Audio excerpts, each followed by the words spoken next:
누구 왔나 보네.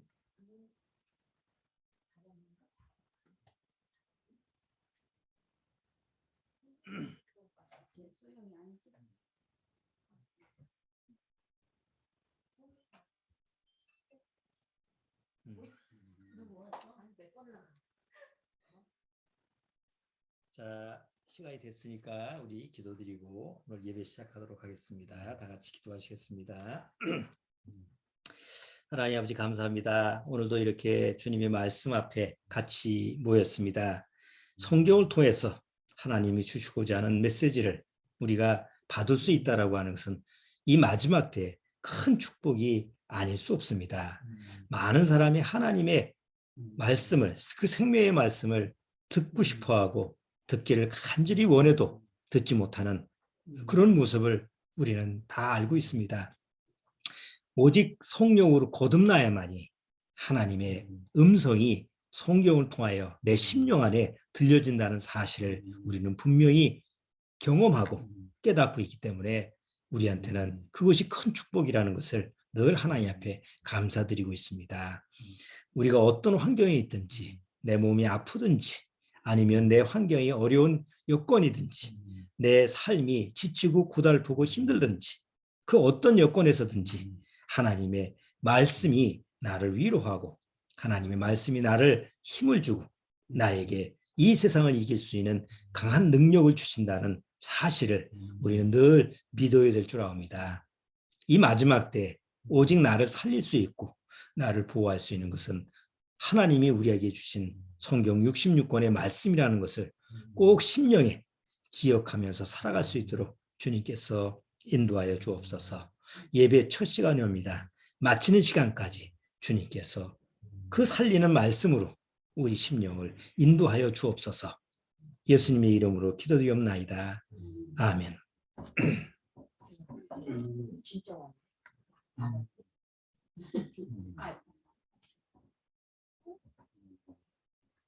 자, 오늘 본문 말씀으로 자, 창세기 50장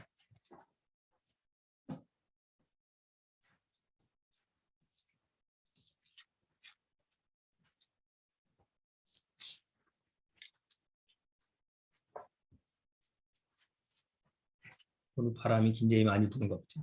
창세기 50장 이게 고층이라 바람이 좀 세게 불면 좀 시끄러워요. 여기가. 집이 흔들리고 소리가 많이 나죠. 창세기 50장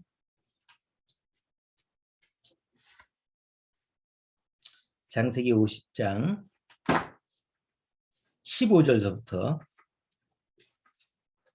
창세기 50장 15절서부터 21절까지 15절서부터 21절까지 제가 읽어드릴게요. 15절서부터 잘 한번 눈으로 따라오세요.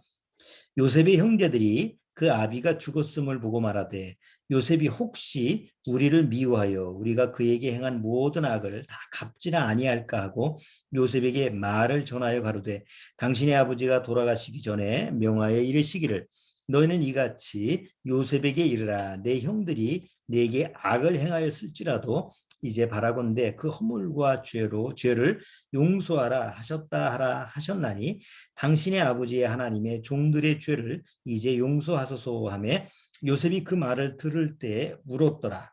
그 형들이 또 친히 와서 요셉의 앞에 엎드려 가로되 우리는 당신의 종이니이다. 요셉이 그들에게 이르되 두려워 마소서 내가 하나님을 대신하리이까 당신들은 나를 해하려 하였으나 하나님은 그것을 선으로 바꾸사 오늘과 같이 만민의 생명을 구원하게 하시려 하셨나니 당신들은 두려워 마소서 내가 당신들과 당신들의 자녀를 기르리이다 하고 그들을 간곡한 말로 위로하였더라. 오늘은 요셉에 대한 이야기를 한번 요한계시록하고 연결시켜서 같이 한번 살펴보도록 하겠습니다. 성경에서 아무 흠이 없는 완전한 인간의 모습을 이렇게 성경에다 기록한 분이 계시죠. 누구죠? 예수님. 예수님이죠.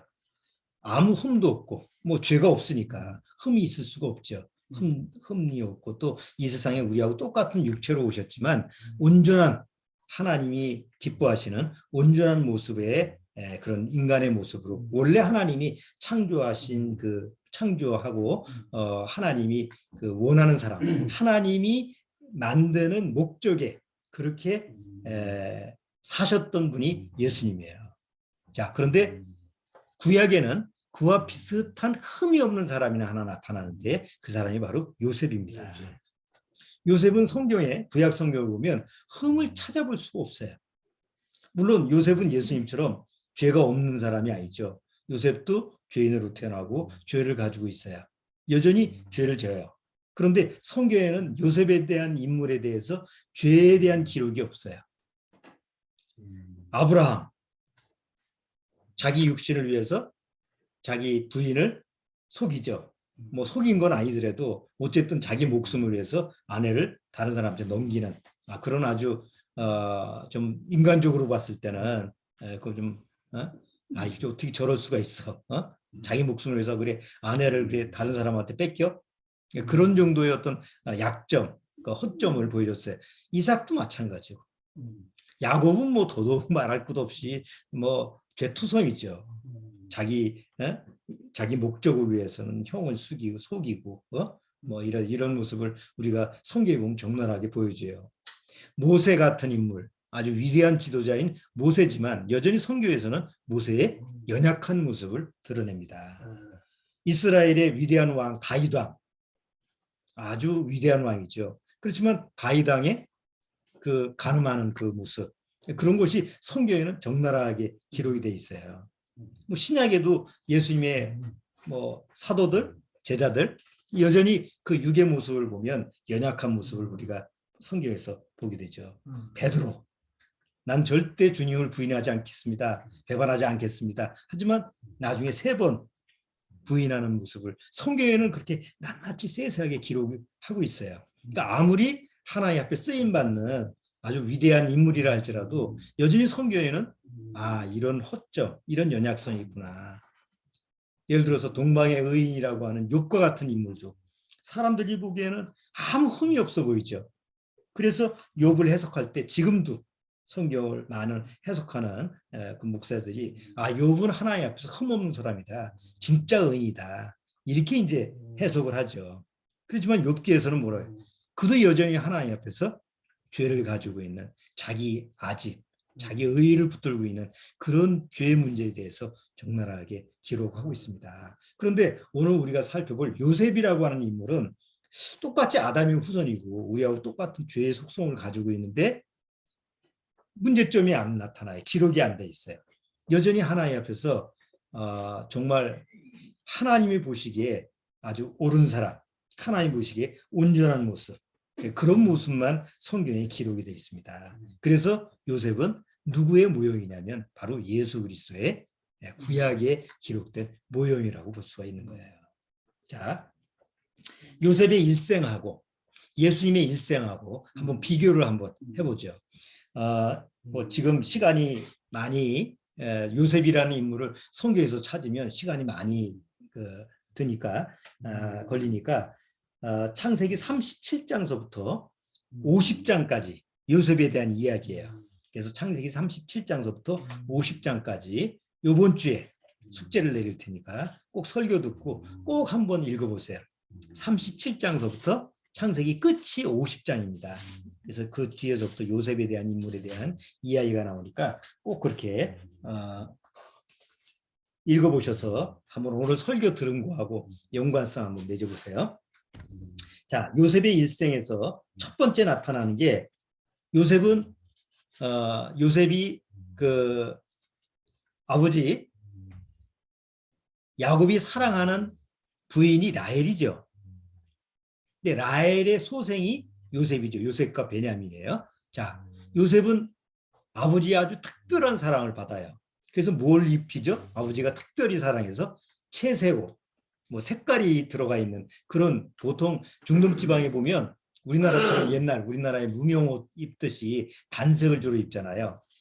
사막에서도. 그런데 이 요셉은 특별하게 그 아버지가 사랑을 해서 채색 옷을 입혔어요. 그 특별한 아들이라고 하는 모습을 보여주는데, 예수님은 이 세상에 태어나셨는데 하나님이 예수님을 뭐라 그러죠? 특별한 나의 아들, 독생자 아들이라고 해서 그 아들을 보면서 내 기뻐하는 자요. 네, 유일하게 이 세상에서 하나님이 기뻐하시는 아들이고 하나님이 항상 즐겁게, 하나님을 즐겁게 하는 그런 아들이 바로 예수 그리스도예요. 그래서 요셉과 동일한 모습을 여기서 보여주게 됩니다. 자, 그러다 보니까 미움을 당하죠. 누구한테 미움을 당해요? 형제들한테 미움을 당합니다. 시기, 미움, 그리고 뭐 박해를 받고. 예수님이 하나님의 특별한 아들로서 이 세상에 자기 형제인 이스라엘 민족의 안에서 태어나서 거기서 자랐음에도 불구하고 유대인들은, 그 같은 형제인 그 유대인들은 예수님을 어떻게 했어요? 자기를 하나님이라고 한다고 해서, 하나님의 아들이라고 한다고 해서 미워하고 시기하고 박해를 하죠. 그래서 요셉과 동일한 모습을 또 거기서 보여주게 돼요. 결국 요셉은 자기 형들한테 미움을 받아서 은 20에 팔려갔어요. 이스마엘 족속한테 팔려갑니다. 예수님은 은 30에 팔렸죠. 유대인들한테, 물론 종교의 지도자들이죠. 그들한테 팔려서 로마에 팔렸습니다. 은 30에. 이렇게 요셉이라고 하는 인물이 예수님하고 이렇게 자꾸 클로즈업 때 이렇게 자꾸 교차를 해서 연결되는 모습을 우리가 성경을 보면 찾아볼 수가 있어요. 자, 결국은 요셉은 노예로 팔려갑니다. 노예로 팔려가서 보디발이라고 하는 그 군대에 그 시위대장 앞에 그 집안에 노예로 팔려갑니다. 노예로 팔려가는데, 그 노예로 팔려가는데 거기서 보디발의 아내가 요셉을 유혹을 합니다. 그래서 자꾸 시험을 하죠. 그런데 요셉이 졌어요, 이겼어요? 그 보디발의 아내의 유혹에 넘어가지 않고 이깁니다. 이건 예수님이 광야에서 사단한테 3번 시험을 받죠. 3번 시험을 받고 승리하신 모습하고 또 같이 맞물리게 되죠. 요셉이 결국 보디발의 아내의 유혹을 물리치다 보니까 나중에 보디발의 아내가 뭐예요?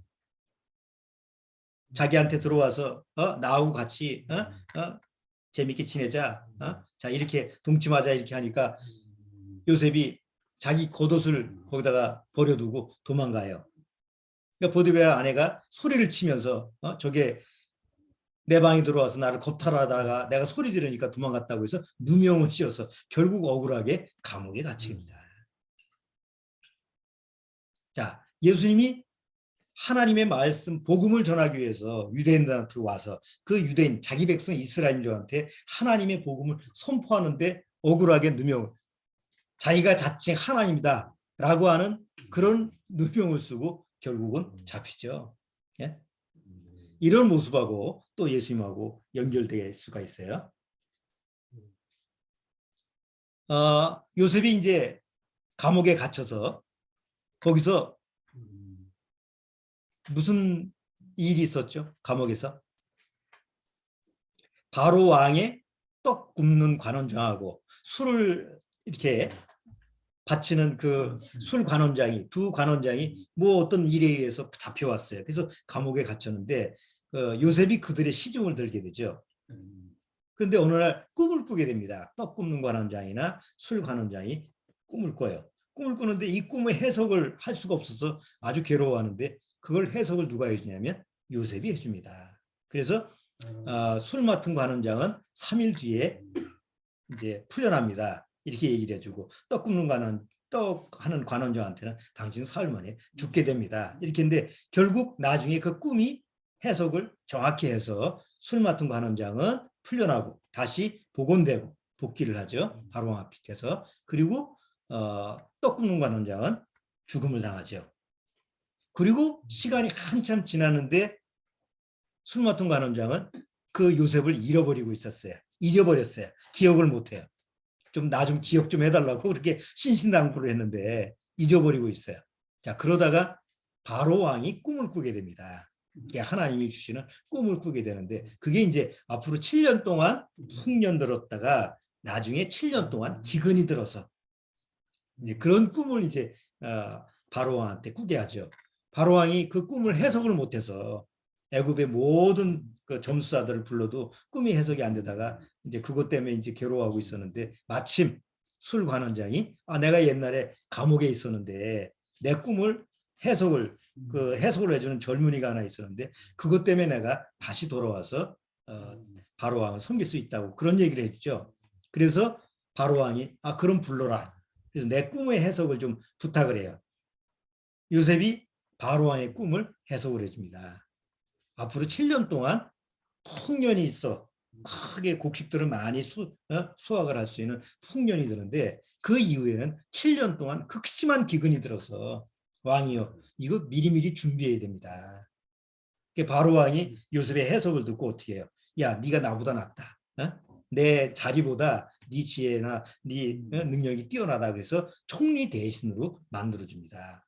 결국은 총리 대신이 돼서 애굽을 다스리는 이런 위치까지 올라가게 되죠. 요셉의 일생을 보면 아주 그냥 읽어도 굉장히 재미있는 드라마예요. 아주 그냥 보통 영화의 한 편이에요. 자, 그리고 그런 모습으로 총리 대신이 된 상태에서 이제 누구를 만나냐면 자기를 팔아넘긴 은 20의 미디안 족속한테 팔아넘긴 그런 형들하고 같이 만나게 되는 장면. 이게 이제 성경에 기록이 돼 있어요. 자, 이것은 예수님하고 어떤 연결을 시킬 수가 있을까요? 예수님은 이 세상에 오셔서 이스라엘 민족한테 뭘 얘기를 합니까? 꿈이라고 하는 것은 하나님의 예언이에요. 앞으로 하나님이 어떻게 이 세상을 이끌어 가실 거냐라는 하나님의 계획이에요. 자, 예수님이 이 세상에 오셔서 하나님의 말씀을 선포하는 그 말씀이 뭐예요? 앞으로 하나님이 이 세상을 어떻게 이끌어 갈 거냐. 이게 예수님이 하신 말씀이죠. 자, 예수님이 이스라엘 백성한테 한 얘기, 천국이 가까웠느니라. 하나님의 왕국이 가까이 왔느니라. 이제 회개해라. 하나님의 왕국이라고 하는 것은 천국, 우리가 앞으로 영원히 살아야 될 하나님 나라 천국도 되지만 앞으로 7년의 환란이 끝나고 나서 이루어질 바로 천년왕국이라는 그런 내용이기도 해요. 그래서 그걸 계속 제자들한테 가르치고 이스라엘 백성한테 얘기해요. 자, 그 꿈을 얘기하니까 오히려 모함을 받고 결국은 십자가형으로 잡혀 죽죠. 그런데 십자가에서 죽었지만 마치 요셉이 감옥에 갇혀가지고 결국 거기서 고통을 당하다가 애굽의 총리 대신이 됐던 것처럼 예수님이 십자가에 죽었지만 부활하셔서 어디로 가셨어요? 하나님의 우편에 앉아 계신, 하나님 우편에 계시는 그런 모습을 우리가 또 같이 연결시킬 수가 있어요. 자, 그리고 나서 이제 7년 이렇게 풍년이 들었다가 내가 아주 극심한 기근이 들어. 야곱의 집에서는 가나안 땅의 야곱의 가족들은 점점 기근이 드니까 곡식이 좀 줄어들잖아요. 그래서 아버지 야곱이 형제들한테 너 지금 우리가 굶어 죽게 생겼는데 왜 그러냐. 애굽에 가니까 애굽에는 아주 곡식이 아주 풍성하다더라. 야, 돈 가져가서 사와라. 그래서 형들을 보냅니다. 그리고 형들이 애굽에 와서 누구를 만나는 장면이 나타납니까? 자기들이 팔은 요셉을 만나는 이제 제외하는 그런 장면이 나타납니다. 그래서 거기 내용을 보면 요셉과 형들이 만나는 그 여러 가지 이야기가 또 쭉 돼 있죠. 요셉은 계속 형들한테 뭘 불러일으키냐면 자기 죄, 자기 원수를 갚는 게 아니라 그 형들로 하여금 자기가 하나님 앞에서 무엇을 잘못했는지 자기 동생을 팔아넘긴 잊혀졌던 기억이죠. 잊혀졌던 기억이지만 그들한테는 아주 뿌리 깊은 쓴 뿌리예요. 그걸 끄집어냅니다. 그래서 결국 나중에 요셉이 형들한테 나타나서 내가 당신들이 판 동생이다 라고 만나게 되는 장면이 나타납니다. 그리고 이제 오늘 본문 내용이 뭐냐. 아버지가 야곱이 이제 죽고 나서 요셉을 판 형들이 아버지가 살았을 때는 저 요셉이 안갚음을 하지 않지만 아버지 야곱이 죽었으니까 틀림없이 우리한테 안갚음을 하지 않을까라는 염려와 걱정이 든 거예요. 그래서 이제 요셉한테 전가를 보내서 당신 아버지가 죽기 전에 다 우리 형제들이니까 다 용서하라고 그랬으니까 우리 좀 용서해 주시오. 나 당신들이 종입니다. 이렇게 이제 하는 모습을 이렇게 여기서 본문 내용에서 보여주는 거예요. 그때 이제 요셉이 뭐라고 하냐면 울면서 아주 오늘 핵심적인 얘기를 말씀을 하는 거예요. 자, 이제 본문으로 돌아왔습니다. 아이고, 성경의 37장서부터 50장 얘기를 아주 한 10분 정도 거쳐서 아주 빨리빨리 얘기를 했어요. 자, 이번에 여러분들이 꼭 집에 가서 이번 주에 꼭 읽어보셔야 됩니다. 이제 창세기 50장 돌아오겠습니다.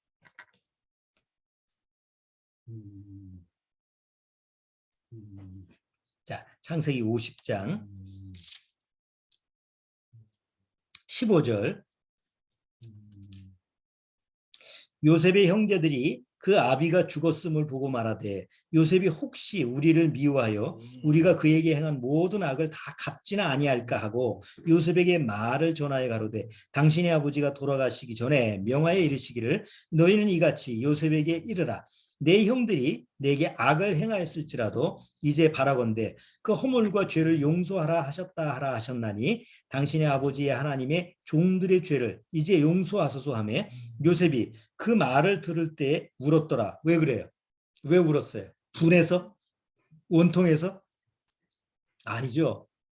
이미 요셉은 형들을 용서를 했어요. 이미 마음에서 용서를 다 했어요. 그런데 형들이 그 사실을 믿지 못하고 그 사실을 알지 못하고 여전히 자기를 두려워하는 그 서로 마음이 다른 것 때문에 아주 마음에서 좀 슬픔이 있는 거죠. 자, 그러면서 18절 그 형들이 또 친히 와서 요셉의 앞에 엎드려 가로되 우리는 당신의 종이니이다. 그러니까 요셉이 그들에게 이르되 두려워 마소서 내가 하나님을 대신하리이까 당신들은 나를 해하려 하였으나 여기서 본질을 정확히 얘기합니다. 당신들은 나한테 악을 행했다. 그렇지만 당신들은 나를 해하려 하였으나 하나님은 그것을 선으로 바꾸사 오늘과 같이 만민의 생명을 구원하게 하려 하시려 하셨나니 당신들은 두려워 마소서 내가 당신과 당신들의 자녀를 기르리이다 하고 그들을 간곡한 말로 위로하였더라. 자, 여기서 가장 핵심적인 오늘의 메시지는 뭐냐면 하나님이 당신들의 악을 선으로 바꿨다라는 말이에요. 요셉은 이 말을 하게 됐을 때 한번 생각해 보세요. 요셉이 그냥 종교적인 말이 아니에요. 이거는. 이 세상에 누구도 이 세상에 죄악으로 타락한 이 세상에는 누구도 악을 선으로 만들 수 있는 사람은 없어요. 오직 하나님만이 악을 선으로 바꿀 수가 있어요. 물론 세상은 세상적인 선으로 얘기하면 세상적인 선을 악으로 만드는 능력은 모든 사람이 다 가지고 있어요. 저나 여러분이나 어떤 능력이 있어요? 선을 악으로 만드는 능력이 있어요. 구원받은 이후에도 하나님의 선을 악으로 바꿀 수 있어요. 하나님이 나한테 주신 구원을 소홀히 여긴 데 두거나 하나님이 나한테 주신 영원한 생명을 내 안에서 귀중하게 여기지 않는다거나 그게 다 악이잖아요. 구원받은 이후에도 여전히 우리는 그런 악을 행해요. 하나님의 선을 얼마든지 악으로 바꿀 수 있는 능력이 여전히 우리가 육체로 가지고 살고 있기 때문에 그렇게 행할 수 있는 거예요. 그런데 악을 선으로 바꿀 수는 없어요. 그런데 이 세상에 오신 예수님의 모습을 한번 보는 거예요. 예수님은 이 세상에 하나님의 아들로 오셨어요. 아들로 오셔서 이 세상에 악을 행했어요. 유대인들한테, 이스라엘 민족한테 뭘 행했어요? 선을 행하셨어요. 한 번도 악을 행하신 적이 없어요. 그렇죠? 예수님이 이스라엘 민족한테 와서 이스라엘 민족한테 무슨 악을 행했어요? 자, 그런데 오히려 이스라엘 민족들은 선을 행하신 예수님을 시기하고 모함을 하고 결국은 십자가에서 죽이는 악을 행해요. 그 빌라도 앞에서 뭐라고 그래요? 그 악을 우리 자손 대대로 우리가 갚겠다. 우리가 그 악을 안겠다고 그래서 결국 예수님이 십자가에 죽은 이후에 예수님을 죽인 이후에 이스라엘의 역사는 뭐예요? 고통의 역사 아니에요. 극심한 고통을 받고 살아갔죠. 요셉을 팔고 나서 요셉의 형들이 그 삶이 편안했을까요? 요셉을 판 그 형들이 그 삶이 그 뒤에 여러분이 창세기를 끝까지 쭉 읽어보시면 그 형제들의 삶이 행복하고 세상에서 즐거웠을까요? 자기 동생을 판 그 양심의 가책으로 자기 동생 요셉이 죽었는지 살았는지 모르지만 어쨌든 자기 동생을 그 요셉을 팔아 넘긴 그 형들의 그 이후의 인생은 늘 죄의 짐을 잡고 살아가죠. 아버지는 그 요셉이 죽었다는 슬픔 때문에 그 이후서부터 즐겁지가 않았어요. 행복하지가 않아요. 그런 모습을 본 자식들의 모습이 행복할까? 어떤 면에서는 고통의 연속이에요. 마치 예수님을 죽인 유대인들의 역사가 고통의 역사인 것처럼, 슬픔의 역사인 것처럼. 늘 이스라엘 민족은 뭘 가지고 있어요? 하나님의 아들을 죽였다는 딱지를 가지고 있는 거예요. 히틀러가 유대인들을 학살을 한 700만 명을 죽인 그 이유가 뭐예요? 니들이 하나님의 아들 메시아를 죽인 나쁜 놈들 아니야. 그러니까 지상에 너희들은 없어야 돼. 물론 그렇게 합리화시켰지만 유럽의 전 세계 중에서 유럽으로 유대인들이 주로 많이 흩어져 있는데 그 유럽에 흩어져 있던 유대인들을 박해했던 유럽 사람들의 공통적인 마음이 뭐예요? 저것들은 예수 그리스도를 잡아 죽인 민족. 저것들은 예수님을 우리의 주님인 예수님을 죽인 자들이에요. 그래서 미워하고 그래서 아주 박해를 했던 원인이에요. 그러니까 예수님을 죽인 이후에 평생 동안 그 죄의 짐을 안고 살았던 유대민족이에요. 지금까지도. 그런데 오늘 요한계시록에는 뭐가 기록이 돼 있죠? 요한계시록에서 가장 중요한 얘기가 뭐 요한계시록은 왜 기록이 돼 있어요? 그 하나님의 아들 예수 그리스도를 요셉처럼 팔아넘긴 것처럼 죽였던 이스라엘 민족을 다시 용서할 수 있는 방법이 기록된 게 요한계시록이에요. 그러니까 요셉의 이야기를 창세기에서 자세히 보면 요한계시록 때 이스라엘 민족을 하나님이 어떻게 회복하시느냐라고 하는 거하고 같이 연결시킬 수가 있는 거죠. 그래서 그 원리가 요셉의 그 삶의 이야기가 앞으로 예수님이 이 세상에 오셔서 다시 재림하셔서 십자가에 죽은 이후에 부활해서 하나님 우편에 안 계셨는데 다시 재림하셔서 이 세상에 오셔서 무엇을 하시느냐라고 하는 이 얘기를 풀어줄 수 있는 구약의 이야기라는 거죠. 자, 예수님이 오셔요. 다시 재림하실 때 이스라엘 민족은 이제 그 전에 뭘 해야 돼요? 예수님이 재림하시기 전에 회개를 해야 돼요. 요셉이 이제 꿈을 꿨을 때 하나님의 계획에 뭐가 앞으로 이제 있었어요. 7년대 기근이 있었어요. 지금 7년대 환란처럼 앞으로 7년의 기근이라는 것이 있어요. 그때 잘못하면 누가 죽어요? 야곱의 가족들이, 요셉의 가족들이 다 죽게 생겼어요. 왜? 7년 기근 때문에 살아남을 사람이 없어. 먹을 것이 없으니까. 하나님은 그걸 미리 아시고 요셉이라고 하는 인물을 미리 애굽에다가 두고 애굽의 총리 대신이 되게 했어. 그 애굽의 총리 대신이 돼서 7년을 미리 준비하게 하는 거예요. 누구를 위해서? 이스라엘 민족을 위해서. 야곱의 가족들을 위해서. 요셉의 형제들을 위해서. 야곱, 요셉의 형제들 사실은 앞으로 어떻게 이루어질지 그건 몰라요. 근데 하나님은 요셉을 통해서 미리미리 준비하게 하신 거죠.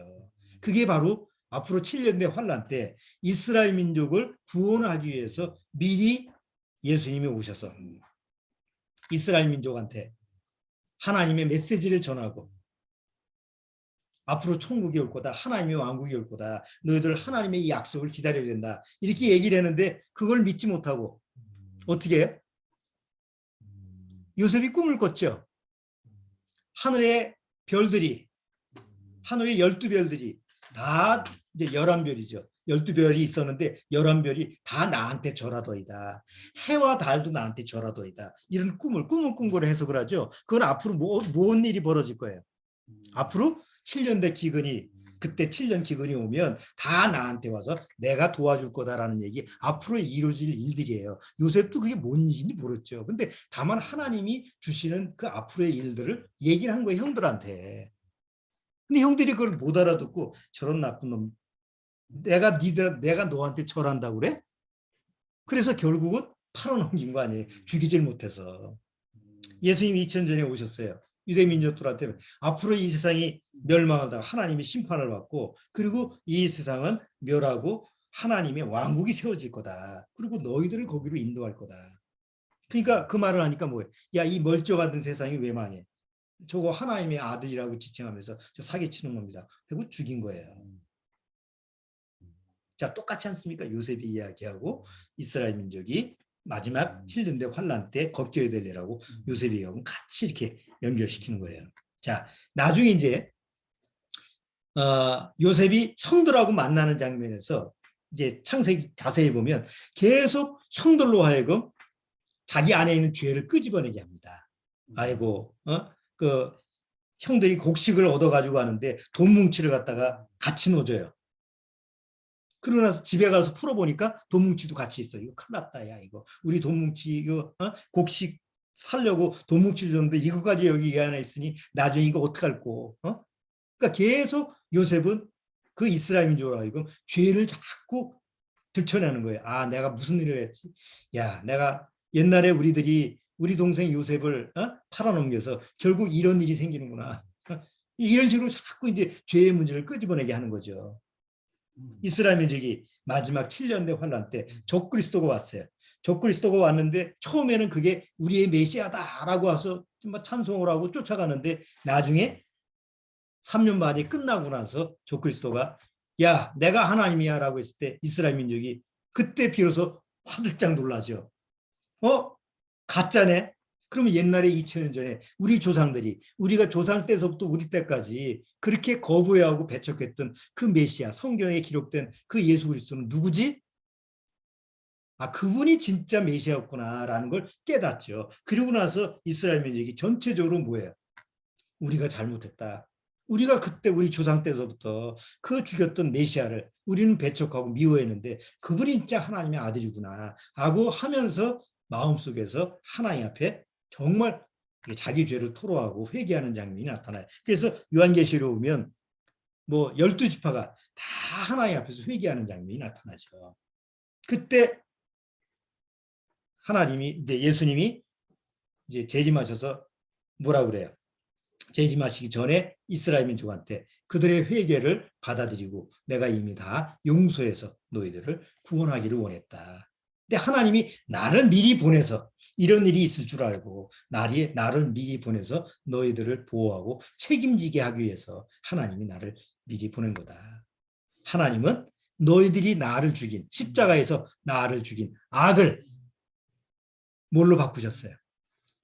선으로 바꾸신 분이다. 왜? 예수님이 십자가의 죽으심으로 말미암아 예수님을 잡아 죽인 이스라엘 민족의 죄도 다 어떻게 했어요? 용서할 수가 있어요. 그렇죠? 예수님이 십자가에 죽으시지 않았다고 한다면 이스라엘 민족이 하나님 앞에 했던 그 악행들, 예수님을 십자가에 죽인 그 악을 절대로 용서받을 수가 없었죠. 그러니까 이스라엘 민족은 악을 행한 거 아니에요. 근데 하나님은 그 십자가에 죽인 그 악을 결국 뭘로 바꾸신 거예요? 이스라엘 민족이 구원받을 수 있는 길로 바꿔주신 거예요. 그래서 악을 선으로 바꾸시는 그 하나님의 능력이 바로 요셉의 이야기에서 가장 빛을 발휘하는 거죠.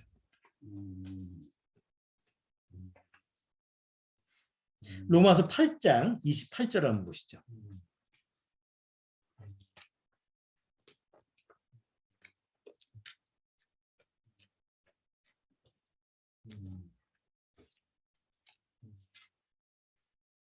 로마서 8장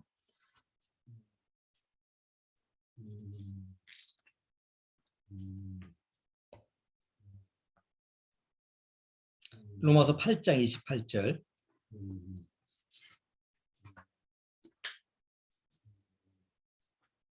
로마서 8장 28절 제가 읽어볼게요. 이와 같이 성령도 우리 연약함을 도우시나니 우리가 마땅히 빌 바를 알지 못하나 오직 성령이 말할 수 없는 탄식으로 우리를 위하여 친히 간구하시느니라.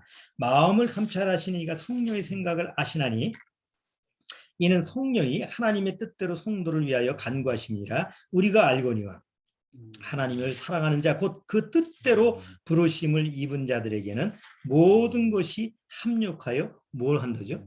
선을 이루느니라.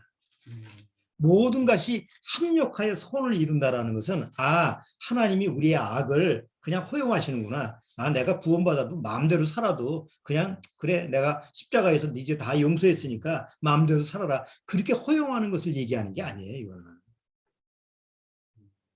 우리가 구원받고 나서 여전히 연약한 모습이 있음에도 불구하고 우리 육체가 연약하니까 내 안에 계신 성령은 이 육체의 연약함을 항상 하나님 앞에 강건하게 해달라고, 하나님의 말씀으로 승리하게 해달라고, 나를 세상에서 승리하게 해달라고 하는 간구를 성령님이 하시기 때문에 비록 내가 악 가운데 악에서는 벗어났다 할지라도 여전히 세상에 우리 육체를 가지고 살 때는 악 안에서 살잖아요. 그러니까 악한 이 세상에 산다 할지라도 하나님이 그 악한 환경에서라도 나를 선으로 이끌어 가신다. 그게 합력해서 선을 이루는 거예요. 이걸 오해를 해가지고 구원받고 나서 내가 그래 구원받았는데 내 죄사함 받았는데 하고 여전히 죄를 합리화하고 내 멋대로 산다라고 하는 걸 하나님이 그냥 허용하신다 이 얘기가 아니라는 얘기예요. 그거를 오해하시면 안 돼요. 합력해서 선을 이룬다라는 거. 내가 가지고 있는 이 육체의 연약성까지도 악한 환경까지도 하나님은 그때그때 나를 이끄시고 인도하시고 보호하셔서 어느 날 마지막 7년대 환란 속에서는 하나님이 물론 먼저 구원받은 우리 이방인들은 먼저 데려가시지만 보호해서 데려가시지만 남은 유대인들한테도 하나님이 적절하게 7년대 환란 속에서도 보호를 하셔서 그들로 하여금 구원받고 어디로 가게? 천년왕국으로 들어갈 수 있게끔 인도하신다라고 하는 그런 약속이 기록이 되어 있는 거예요. 이스라엘 민족이 천년왕국에 들어갈 수 있는 건 7년대 환란을 반드시 겪어야 되죠. 애굽의 요셉 당시에 하나님은 아브라함, 이삭, 야곱한테 계속 무슨 약속을 하셨어요? 축복의 땅, 이스라엘 민족의 그 축복의 땅에서 자손이 번성하리라. 하늘의 별처럼 번성한다라는 약속을 하셨어요. 그런데 요셉 때 가서 가나안 땅을 벗어나서 어디로 가요? 애굽 땅 고센 땅에 가서 한 4대 만에 왔으니까 거의 한 300년 동안 살았습니다. 340년 만에 이렇게 나왔으니까. 그럼 300년 동안 가나안 땅을 벗어났잖아요. 근데 하나님은 아브라함한테 뭐라고 했어요? 4대 만에 다시 너희가 그 가나안 땅으로 돌아올 거다. 그럼 돌아오는 이야기가 뭐예요? 그게 출애굽기라는 거예요. 그래서 이제 다음 주에 또 출애굽기 들어가잖아요. 출애굽, 애굽에서 탈출하는 게 출애굽기예요. 그럼 애굽에서 탈출하기 전에 요셉과 그 나머지 가족들은 어디서 살았어요? 애굽 땅에서 살았어요. 애굽 땅이라는 건 마치 육이 사는 이 세상이에요. 하나님은 이 세상에 이 육체를 가지고 사는 이 사람들, 하나님의 백성들을 어디로 이끌어간다? 천국의 모형이 하나님의 왕국인 모형이 가나안 땅에 데려가는 것이 앞으로의 출애굽기의 이야기예요. 그러니까 성경은 일반 종교책하고 다른 얘기죠. 일반 종교책은 그냥 이 얘기 저 얘기 하면서 그냥 자기 종교에 대한 얘기를 설화처럼 이렇게 지어낸 얘기예요. 그렇지만 성경에서는 역사적으로 그 역사가 사실과 계속 역사가 맞물리는 거예요. 그리고 구약의 창세기의 역사는 앞으로 요한계시록에서 이루어지는 역사의 한 모형적인 얘기로 또 미리 기록되어 있고. 자, 하나만 더 보면 마칠게요. 로마서 12장. 로마서 12장.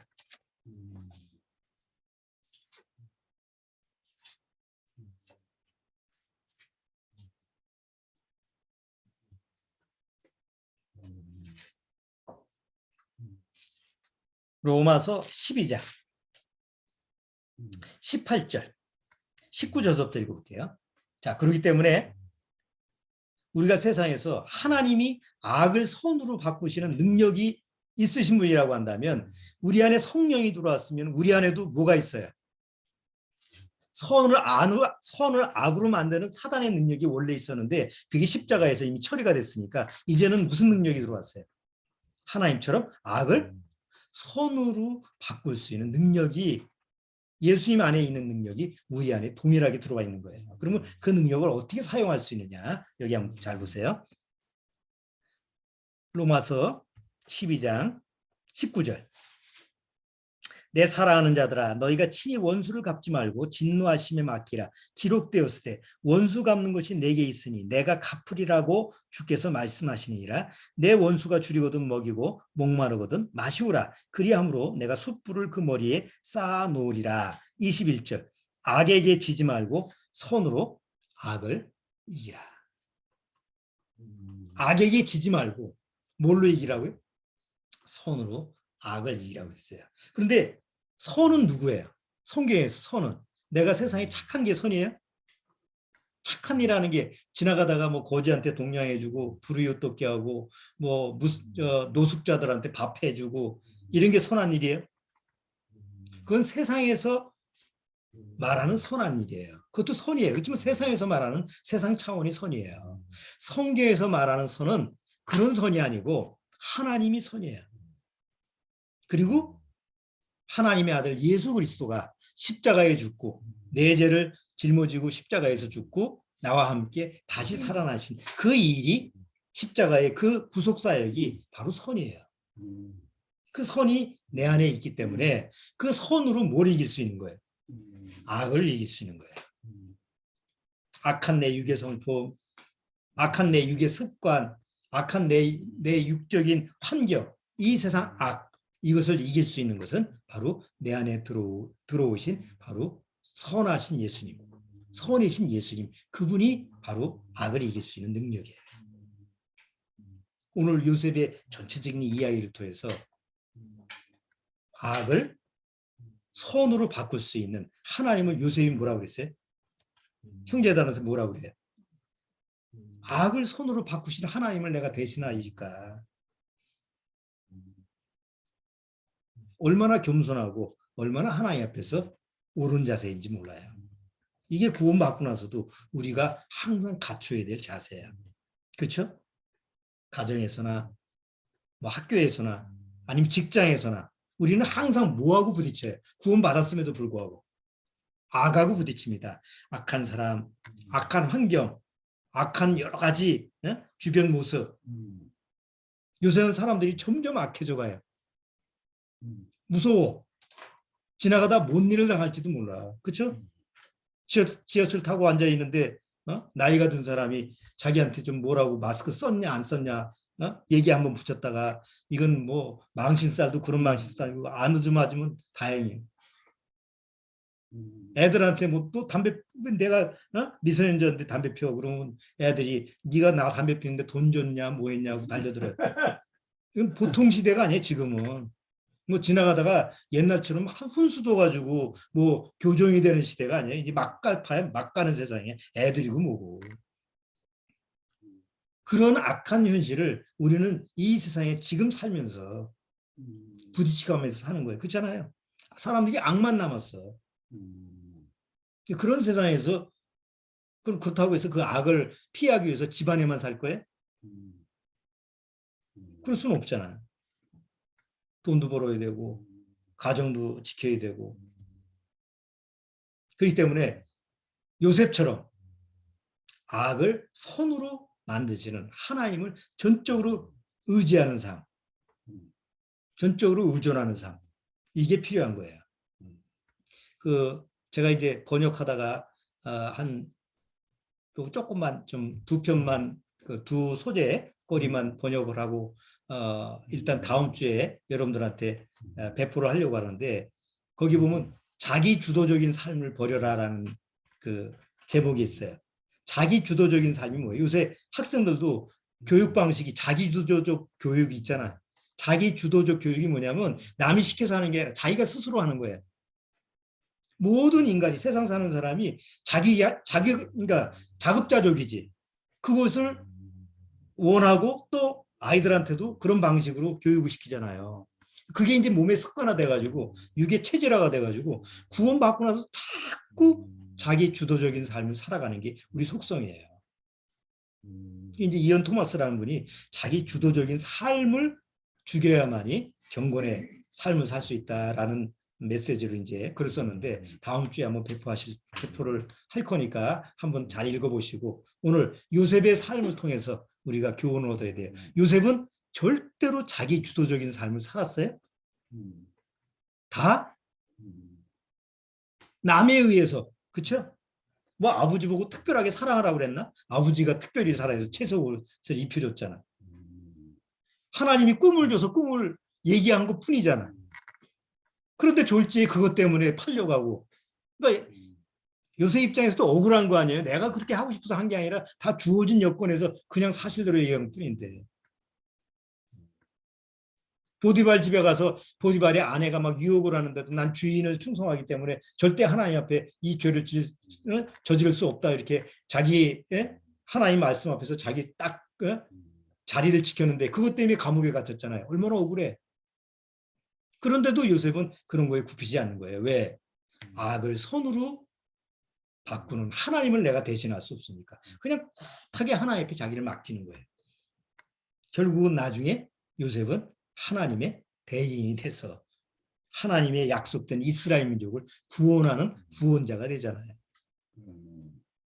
구원받은 우리가 바로 요셉을 본보기로 삼을 수 있는 요셉의 삶을 항상 귀하게 여기고 그래 우리가 하나님 앞에 요셉의 삶을 살 수 있는 축복을 받았지. 이런 하나님의 축복된 말씀을 누릴 수 있는 이런 얘기가 바로 요셉의 이야기예요.